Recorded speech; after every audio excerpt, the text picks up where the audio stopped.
One of the common misconceptions among the entire Stanford football team, who's still bitter at me for leaving and not coaching anymore, is that I'm rich. We did $3 million in revenue last year. We went from 4 to 29 people, basically overnight, from June to August 5th or so when college camps started.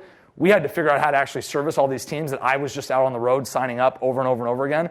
So we grew really, really fast. You have to pay people. My salary last year was $40,000. Okay, we'll just put that on the table. This is an entrepreneurship class. If you want to start something, you have to be prepared to sacrifice.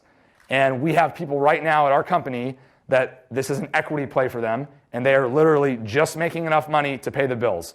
These are people that have Harvard MBAs, Stanford MBAs, people that walked away from $250,000 jobs just so they could be involved in something that they are really, really passionate about and that they believe in. So that's something that I really, really, really want to emphasize. One of the tendencies in Silicon Valley is the first question you ask somebody is, how much money have you raised? And then, I'll read Inc. magazine and Forbes and Fortune and all these things when I'm flying all the time. And I just read something recently about like the 30 under 30. No company that was mentioned did they talk about revenue. All it was how much they've raised. Well, that doesn't mean anything. That doesn't mean you're rich. It doesn't mean you have a business that can succeed. Raising money is great. Don't get me wrong. Congratulations if you do. It means a lot, especially if you do it from a really reputable brand. But the bottom line is that it's about bringing in dollars as a business. And I think today with the Snapchats and the Instagrams and even Uber to a certain extent, they're obviously bringing in a ton of cash. They burn more than they bring in.